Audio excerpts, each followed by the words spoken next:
Hi everyone, it's Kayla. I know it's been almost a year since I've posted anything, so I'm here to update you guys with what my suggestions would be. First of all, let me start by saying that this is not my natural curl pattern. This is the result of doing a rod set last night. Yeah.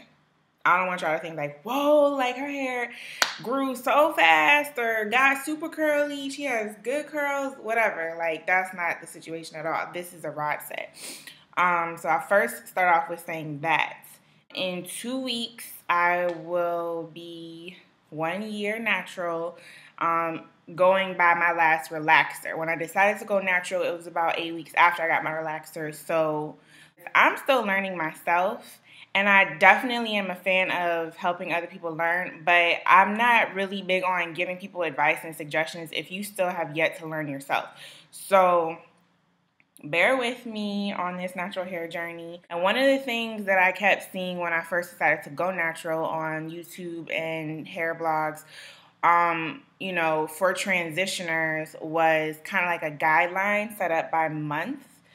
And I'm going to be honest, in retrospect, that was a good idea, but it's not a realistic idea.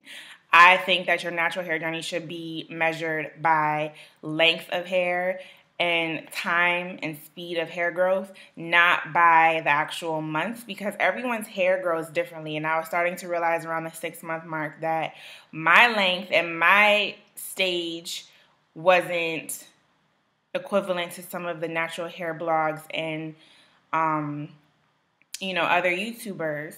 So I couldn't compare anymore. Once I got to the 6-month mark, that's when I realized that I could not compare anymore.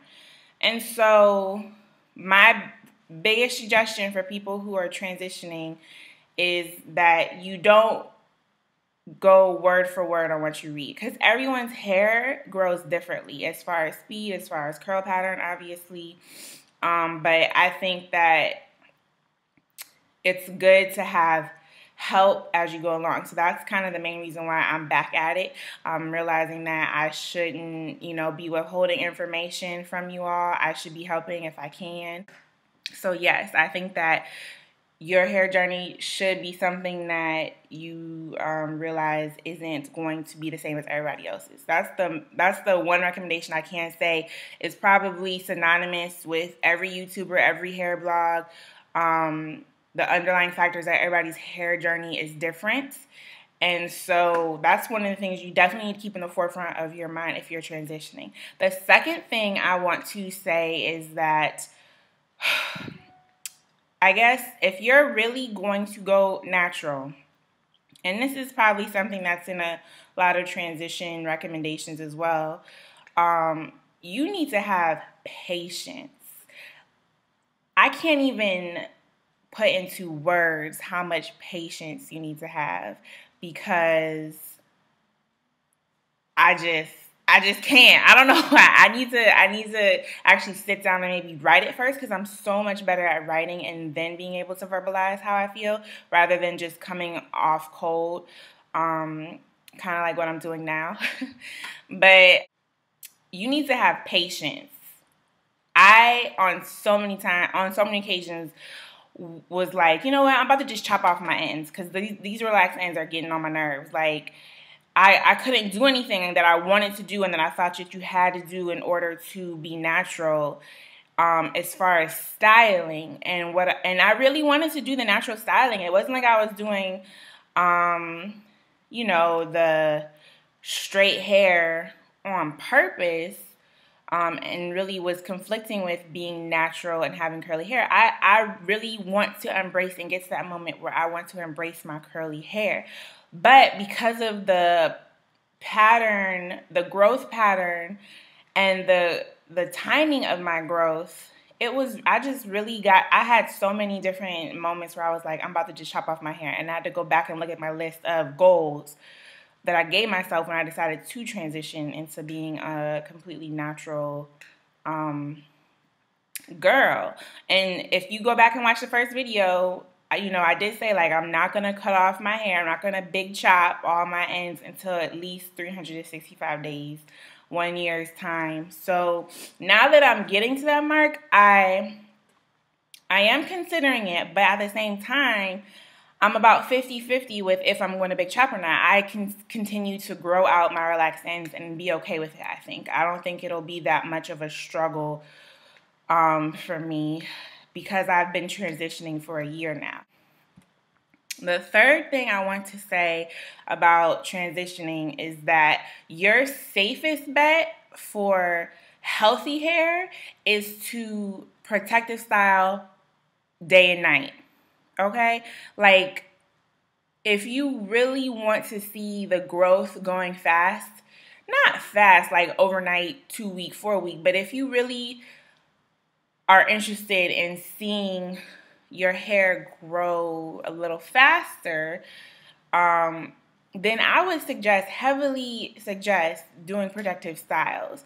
I would say that about at the 4-month mark, that's when I realized, like, let me stop playing in my hair because that's probably slowing things down. Let me braid it up real quick. So I got Senegalese twists, rocked them for about 4 or 5 weeks. And with my hair, especially now that I'm trying to be natural, it's hard. I'm not going to lie, it's hard. So it goes back to the patience thing. You have to have patience like a mug, okay? A mug.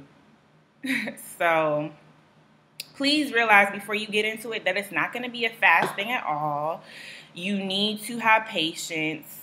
And the third thing, you need to try and find good protective styles because that'll help you not play in your hair as much. Playing in it too much can, well, depending on your hair type, but usually across the board, no matter your hair type, playing in it too much can cause more breakage and damage. So you want to make sure you're protective styling, especially during transitioning. The fourth thing is that you have to be willing to experiment. You can't think that, oh, my hair pattern is coming in like this, so it's going to be like this forever, so I could just keep doing this regimen.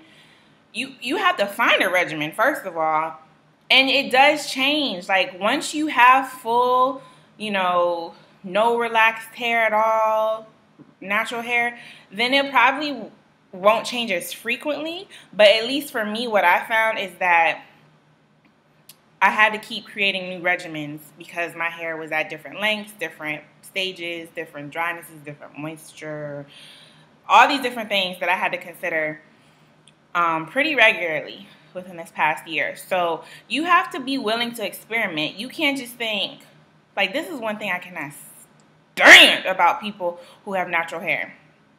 Oh, I have natural hair. My hair is natural. I don't have to worry about relaxers. Team natural, team natural, team natural. And then they don't know how to do they don't know how to do their hair. That is a pet peeve. Like, I cannot stand that. Like, that really pisses me off. You can't be sitting around bragging about how you're natural and you can't do your hair. What do you mean you can't do your hair? You're a grown woman. I'm going to need you to learn how to straighten your own hair and keep it straight for at least 3 hours. Like, I don't understand. I don't understand what the point of bragging about having natural hair is. And you don't even know how to section your hair, how to wash your hair, let alone how to dry it and straighten it. So can we please, I'm just saying, it's 2013, can we please get off that? Like, I don't care if you have natural hair. I don't care if you're transitioning. I don't care if you have relaxed hair. But these team things need to go, especially if you can't even do your hair. If you have to schedule an appointment every week, every 2 weeks because you are afraid and you don't even know how to do your own hair, then shut up. Shut up. Shut up. Okay, so please be willing to experiment if you're going to transition. And not just with protective styles. Experiment with different hair products. Experiment with what looks good with your hair length at the moment, style-wise. Experiment with if you need to co-wash, if you need to use sulfate-free, if you need to keep using shampoo. Just be willing to experiment. Because people who don't experiment with their hair, you're fake. Okay? I said it. You're fake. Like, you're sitting there acting like, I have all this hair. I have all this hair. You know, whether it's relaxed or natural, I don't care. Yes, that rhyme. I didn't mean for it to rhyme. But if you don't know how to do your hair, then shut up about your hair. Like, who cares?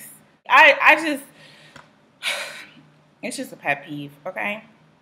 So 4 suggestions, summarizing them again. So your hair growth is not going to be the same as everybody else's. You need to have patience.